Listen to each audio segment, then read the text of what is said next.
नमस्कार दोस्तों, पवन वाइकड़ में आपका स्वागत है। स्पोकन इंग्लिश का आज का हमारा अगला क्लास, देखा जाए तो ये 11वां ही दिन है, लेकिन इसके अंदर आज हम बहुत ही कमाल की बेसिक चीज़ सीखने वाले हैं। क्या सीखने वाले हैं, चलिए पहुंचते हैं आज के टॉपिक पर। दोस्तों, आपने देख लिया होगा आज का टॉपिक जो है वो आर्टिकल्स है। आर्टिकल्स चाहे आप 7th में हो, 8th में हो, 9th में हो, 10th में हो, हर जगह आपको यूज़ करने हैं।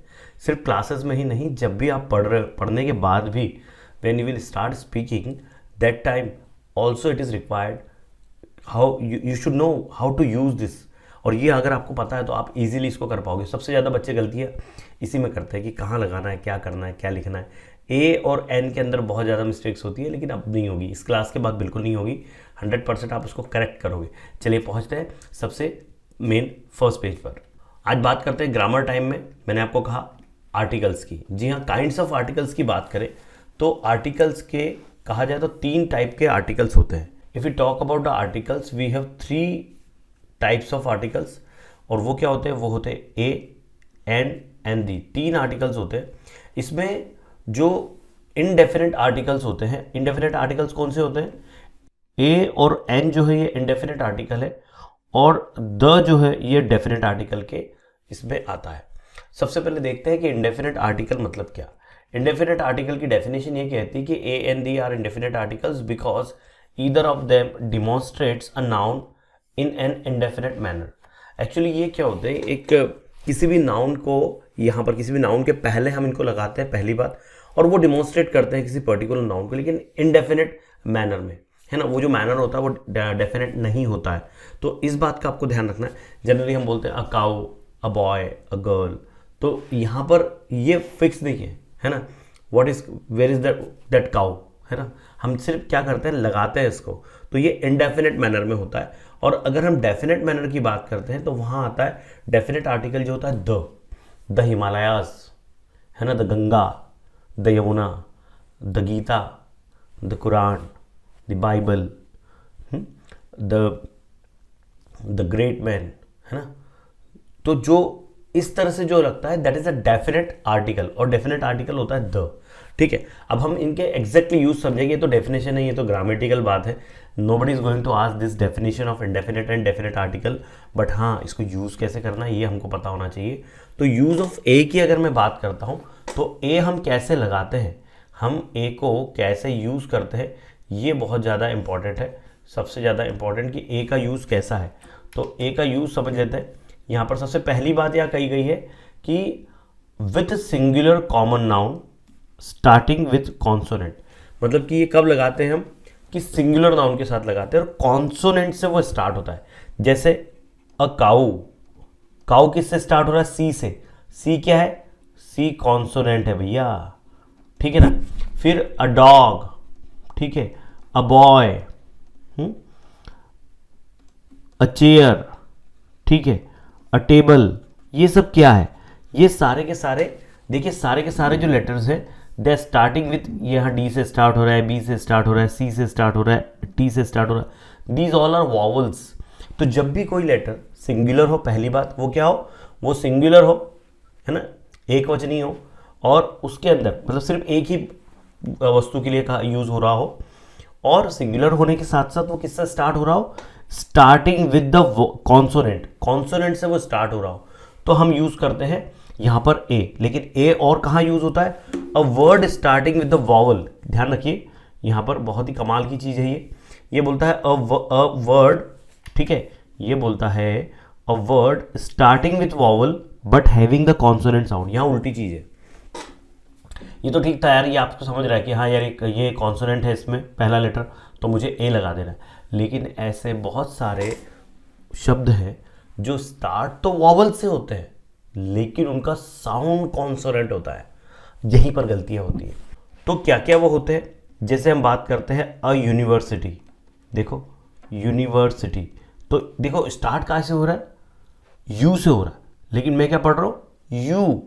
मैं पढ़ रहा हूँ यूनिवर्सिटी, य, है ना। मैं ये भले ही स्टार्ट यू से हो रहा है ना, लेकिन ये इसका साउंड क्या आ रहा है? यूनिवर्सिटी। यूनिवर्सिटी पढ़ रहा हूँ मैं इसको यूनिवर्सिटी पढ़ रहा हूँ, है ना। तो यहाँ पर अ यूनिट, सिंगल यूनिट, तो अ यूनिट, है ना। तो यहाँ जो साउंड है ना, ये कॉन्सोनेंट साउंड है, य बन रहा है, साउंड में य आ रहा है, तो इस तरह के जब ये आते हैं तब भी आप ए ही लगाओगे। इसमें बहुत सारे एग्जाम्पल्स हैं, यूनिकॉर्न का एग्जाम्पल है, यूनिट का एग्जाम्पल है, बहुत सारे, यूरोपियन का एग्जाम्पल है, अ यूरोपियन। तो देखिए स्टार्ट ई से हो रहा है लेकिन पढ़ क्या रहा हूं मैं, उसको यू पढ़ रहा हूं, है ना। लेकिन आप बोलोगे सर यू भी तो एक ही है, लेकिन यू का साउंड अलग होता है। जैसे अम्ब्रेला, है ना, यू से मैं अम्ब्रेला लिख रहा हूं, ठीक है, लेकिन साउंड क्या दे रहा हूं, अ से साउंड दे रहा है। और अ जो है ये वॉवल होता है। वॉवल आपको पता है ए ई आई ओ यू। वॉवल क्या होते हैं, वॉवल्स होते हैं ए ई आई ओ यू। तो ए ई आई ओ यू वाले साउंड जब आते हैं तब हम बात करते हैं। यहाँ पर ये स्टार्टिंग किससे हो रहा है, स्टार्टिंग तो ये हो रहा है इससे, क्या कहते हैं, वॉवल से, लेकिन साउंड जो आ रहा है वो कॉन्सोनेंट आ रहा है, तो इसके लिए आपको ए लगाना है। और अब जो है एन की बात करते हैं, तो एन में बड़ी सिंपल सी बात है कि a word starting with a vowel sound. Vowel sound से कोई वर्ड स्टार्ट होता है ना। तो जैसे मैंने अभी बताया कि एन अम्ब्रेला, ठीक है, an umbrella, an ant, an ox, an idiot, ये क्या है, ये सारे के सारे देखो कहाँ से स्टार्ट हो रहा है, ये वॉवल से ही स्टार्ट हो रहा है, लेकिन इनका साउंड भी क्या है, इनका साउंड भी वॉवल है। लेकिन ऐसे भी वर्ड्स होते हैं जो वॉवल से स्टार्ट नहीं होते, जैसे वो एच से स्टार्ट होते हैं। जैसे हम लिखते हैं ऑनेस्ट, है ना, ऑनेस्टी, तो ऑनेस्ट जब यूज करते हैं तो यहाँ एच साइलेंट होता है, पढ़ते हम ऑनेस्ट है, ओ पढ़ते हैं, तब भी यहाँ पर आपको एन ही लगाना है, एन ऑनेस्ट, ठीक है। और कहाँ कहाँ लगेगा, सोचो सोचो सोचो सोचो, an hour, an historical novel. तो इस तरह से है। तो आपको देखिए ए और एन का सिंपल सा मैं यहाँ पर आपको डिफरेंस बता दूं कि ये कहाँ से स्टार्ट होते हैं। ये स्टार्ट होते हैं कॉन्सोनेंट से, कॉन्सोनेंट से स्टार्ट होगा, एक मिनट रुकना, कॉन्सोनेंट से स्टार्ट होगा और ये वॉवल से स्टार्ट होगा, लेकिन इसका साउंड जो होगा, साउंड भी कॉन्सोनेंट होगा और इसका साउंड जो होगा वो वॉवल होगा, ठीक है। इस बात का ध्यान रखना है। और एक और चीज़ कि यहाँ पर आपको ऐसा भी होता है कभी कभी कि start with vowel, start with vowel but having consonant sound, having consonant sound, ये दोनों चीज़ें इसमें आती है ना। यहाँ पर पहला रूल है कि कॉन्सोनेंट से स्टार्ट होता है, साउंड भी कॉन्सोनेंट होता है। दूसरा रूल होता है ए के लिए कि वॉवल से स्टार्ट होता है पर कॉन्सोनेंट साउंड होता है। यहाँ पर वॉवल से स्टार्ट होता है और वॉवल ही साउंड होता है, पहली बात। और दूसरी बात होता है यहाँ पर कि हम जहाँ पर एच साइलेंट वाली बात करें, जहाँ पर एच साइलेंट हो, आर में एच साइलेंट होता है ना, हम इसको हावर नहीं पढ़ते, आर पढ़ते हैं। हम इसको हॉनेस्ट नहीं पढ़ते, ऑनेस्ट पढ़ते हैं, ठीक है। तो इस तरह से ए और एन का आपको यूज़ करना है। यहाँ पर सबसे कमाल की चीज़ यही होती है कि बच्चे यहाँ पर बहुत सारी गड़बड़ी करते हैं और वो गड़बड़ी नहीं होना चाहिए ए और एन में, ठीक है। अब बात करते हैं द की। तो द बड़ा ही कमाल का, द के बहुत सारे यूजेस हैं, आप क्लियरली समझ जाओगे कि द कैसे यूज़ करना है। तो द सबसे पहली बात होती है कि द को विदाउट चेंजिंग द नाउन, मतलब जो सिंगुलर प्लूरल को विदाउट चेंजिंग आप यूज़ कर सकते हो। जैसे डॉग है, the dog and the dogs, the baby the babies, the ox the oxen. यहाँ आपको कोई सिंगुलर प्लूरल का ध्यान नहीं रखना, आपको द लगाना है। एक और चीज़, द डॉग मतलब कभी कभी ये पूरी कम्युनिटी को भी यहाँ पर एक्सप्लेन कर सकता है, बात ध्यान रखो। द बुक मतलब पूरी किताबों के बारे में बात हो सकती है, तो कभी कभी द बुक लिखा है तो उसका मतलब वो भी होता है, लेकिन मैं सारे रूल्स बताऊंगा। पहला रूल ये करता है, ये कहता है कि सिंगुलर हो या प्लूरल हो, आप द को एज इट इज यूज कर लो। दूसरा रूल क्या कहता है, दूसरा रूल ये कहता है कि the is use before unique noun, या दुनिया में जो एक ही है, द अर्थ है ना, the sun, the moon, the sky. देखो इस तरह से जब भी हो ना तो ये ई भी कैपिटल होना चाहिए, जानबूझ के मैंने स्मॉल लिख के मैं कैपिटल बता रहा हूँ। द सन भी कैपिटल होना चाहिए, द मून भी कैपिटल होना चाहिए। यहाँ पर ये अपने आप में एक ही है और बड़े हैं बहुत, ठीक है। ये पूरे यूनिवर्स में मतलब कहा जाए तो ये अर्थ बहुत बड़ी चीज़ है, और इसके लिए यहाँ पर अर्थ जो प्लैनेट्स होते हैं, एक बात ध्यान रखो, जो प्लैनेट्स के नाम होते हैं, एक्चुअली ये क्या है, प्लैनेट्स के नाम है। और जब किसी के नाम की बात करते हैं हम, तो नाम के पहले जो नाम का पहला लेटर होता है वो कैपिटल ही होता है। प्लैनेट का नाम है, इसके लिए इसका ई ही रहेगा, है ना। सैटेलाइट का नाम है, इसके लिए इसका कैपिटल एम रहेगा, ये भी आपको ध्यान रखना है, ठीक है। तो the earth, the sun, the moon, है ना, द स्टार्स, यहां पर आप द लगाते हो। साथ ही में the Mars, the Venus, the Jupiter, the Saturn, तो ये सब कहाँ, सब जगह द लगेगा, ठीक है।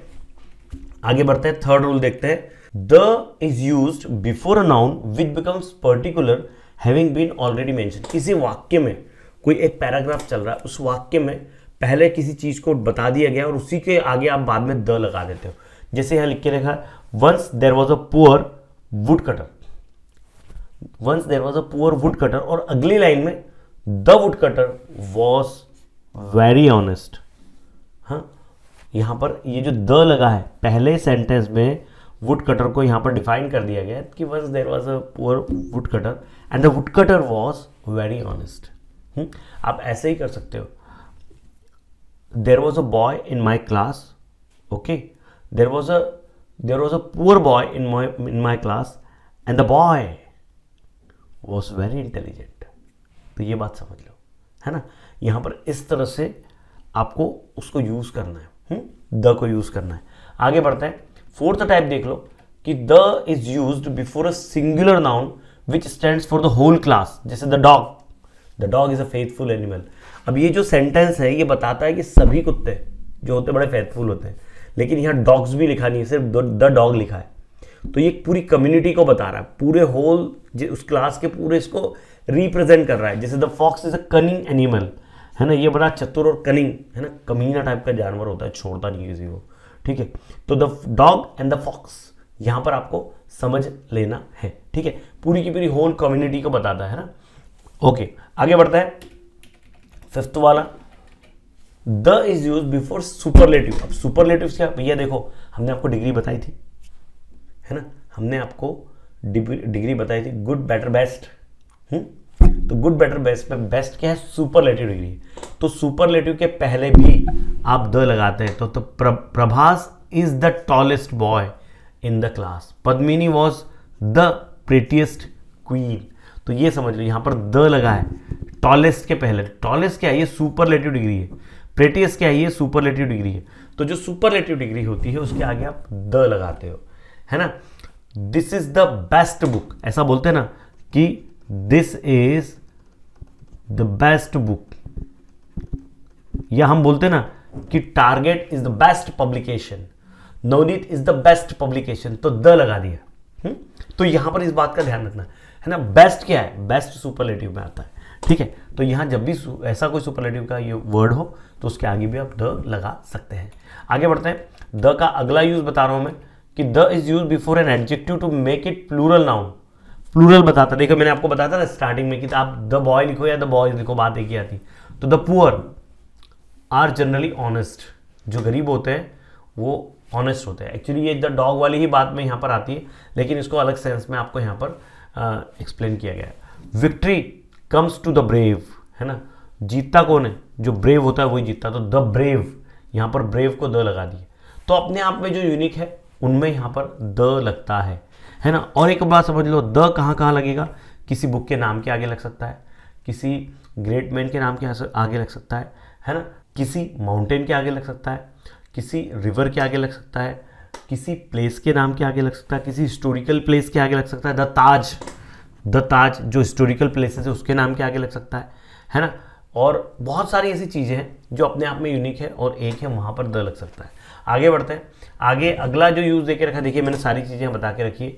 द लक्षद्वीप सी, है ना, the Indian ocean, the gulf of Mexico, the Ganga, देखो रिवर के आगे सी के आगे लगा है, द लक्षद्वीप सी, है ना, ओशन द इंडियन ओशन, है ना। उसके बाद में gulf of the Mexico, the reverse the Ganga, the Yamuna, the, है ना, द ब्रह्मपुत्रा, है ना। ऐसा भी आप लगा सकते हैं, mountain the Himalayas, the Aravalli, है ना। तो इस तरह से आप यहाँ पर द का यूज़ कर सकते हो रिवर्स के नाम के आगे, माउंटेन्स के नाम के आगे। और फिर बाद में जो आइलैंड ग्रुप्स होते हैं, द वेस्ट इंडीज़, ट्रेन्स के नाम के आगे द राजधानी express, the Jammu Tawi express, है ना। और उसके बाद में दुरंतो एक्सप्रेस। तो आप लगा सकते हो द, बुक्स के नाम के आगे भी लगा सकते हो, the Gita, the Quran, already मैंने बता दिया आपको, and the Times of India, the New York Times, है ना, द लोक सत्ता, है ना। तो ये द यहाँ पर भी लगता है, ठीक है। आगे बढ़ते हैं, अगला वाला प्रकार, है ना। बहुत मैं तेजी से बता रहा हूँ क्योंकि I don't want to give you very long video, छोटे से वीडियो देना चाहता हूँ जिससे कि आप अच्छे से फटाफट समझ लें चीज़ों को और अच्छे से आप कर लें, ठीक है। तो the is use before a noun highlight an abstract quality at last the patriot in him move to action. आखिरी में उसके अंदर का जो देशभक्त था वो जाग गया और वो अपने काम को लग गया। तो यहाँ द पैट्रियट, इसमें यहाँ पर द लगा है, ठीक है। एब्स्ट्रैक्ट यहाँ पर क्या आपको ध्यान रखना है इन चीज़ों का कि आपको कहाँ द लगाना है, क्योंकि ये बड़ी कमाल की चीज़ है ना, बहुत कमाल की चीज़ है, ठीक है। तो चलिए आगे बढ़ते हैं इसके आखिरी प्रकार पर, that is the 9th one. और यही यहाँ लेके रखा है कि the is use with the ordinal number. Numbers के आगे भी लगता है, the first boy, the second boy, the third boy, है ना, the first winner, the second winner, the third winner. तो यहाँ पर द लगता है, ठीक है। तो यहाँ पर भी आपको ध्यान रखना है कि जब नंबर्स आते हैं, नंबर्स के आगे भी द लगता है, लेकिन वो है ना, this is the 9th boy, he is the winner. तो यहाँ he is the first winner, तो नंबर के साथ जब लगेगा तो नंबर के साथ भी द लगता है। तो ये है अगला प्रकार है। सॉरी, मैं बोल रहा था कि अभी लास्ट है, लेकिन लास्ट नहीं, अभी आगे और देके रखा है कि the is used with the comparative degree as under, the sooner you come the better it is, the sooner you come the better it is, the higher we go the cooler it is, which of the two boys is taller। Question में भी आप लगा सकते हैं which is the wiser, Ram और श्याम, है ना, सीता और गीता। तो यहां पर इस तरह से भी इसका यूज होता है। तो दोस्तों कुल मिला के 10 मैंने इसके रूल्स बताए हैं यूज़ करने के। आपको क्या करना है कि मेरी हर स्लाइड का पीपीटी ले लेना है, स्क्रीनशॉट ले लेना है, और इस स्क्रीनशॉट से आपके खुद के आप नोट्स बनाओ। इसमें खुद आप वर्ड्स ढूंढो, आपकी बुक भी उठा के देखो कि आपकी बुक के आर्टिकल में क्या, मतलब आपकी बुक में जो आर्टिकल का टॉपिक दे के रखा है वो कैसा है, बहुत ज़्यादा जरूरी है उसको देखना, ठीक है। तो बिल्कुल देरी मत करो, फटाफट उसको देख लो। आगे बढ़ते हैं। अब जो है आगे वर्ब का टाइम है। वर्ब क्या होते हैं मैंने बताया था, एक्शन वर्ब। मैंने 3 फॉर्म्स यहाँ बता रहा हूँ, V1, V2, V3। और V1 क्या होता है, पहले वाले में अटेंड, किसी भी चीज़ को अटेंड करना, अटेंड, अटेंडेड, अटेंडेड, ठीक है। अवॉइड, किसी चीज़ को अवॉइड करना, है ना, जैसे कोई पर्सन अपने को अच्छा लगता है उसको अवॉइड करते हैं, जाने दो यार दिमाग खराब कर रहा है, तो अवॉइड करो, है ना। या गुस्से को अवॉइड करो, बोलते ना अवॉइड इट यार, लिव इट, है ना। उसके बाद में अवार्ड, किसी को अवार्ड मिलता है ना, अवार्डेड, उसे अवार्ड मिला। और बार्क क्या होता है, कुत्ता क्या करता है, भौंकता है, कुत्ते को भौंकने को कहते हैं bark. Dog barks, dogs bark, dogs are barking, है ना, at night dogs are barking, है ना, तो कुत्ते रात को भौंकते हैं। तो ये आज के 4 वर्ब हैं। और आगे बढ़ें सबसे important proverb of the day में, जो कि बहुत कमाल का प्रोवर्ब है कि ये कहता है, a journey of the 1000 miles begins with the single step. अगर आपको 1000 किलोमीटर जाना है तो भी उसकी शुरुआत एक स्टेप से ही होती है। एक आपके म्हणतात ना, एक पाऊल तुम्ही पुढे वाढवणार तेव्हाच तुम्ही 1000 किलोमीटर चालू शकतात, ठीक है। तो हर एक छोटा छोटा वीडियो आपके स्पोकन इंग्लिश में बहुत ज़्यादा मदद करने वाला है, ठीक है। तो अगर आपको वीडियो पसंद आया तो प्लीज़ कमेंट बॉक्स में कमेंट करिए। चैनल को सब्सक्राइब नहीं किया तो सब्सक्राइब कर लो यार, और साथ ही में अपने दोस्तों से इस वीडियो को भी शेयर कर लो। मैं कोशिश करूंगा जल्दी जल्दी आपको ये वीडियोस देते रहूँ, और कभी कभी मैं इसके शॉर्ट्स भी आपको डालते रहूँगा, ताकि एक छोटे छोटे रूल्स आपको समझ में आ जाए। बिल्कुल 1 मिनट के अंदर आपको पूरा शॉर्ट में क्लियर हो जाएगा कि यार इसका वाक्य क्या बनेगा, ठीक है। चलिए, thank you very much for watching. देखते रहे पवन माई अकेडमी। धन्यवाद।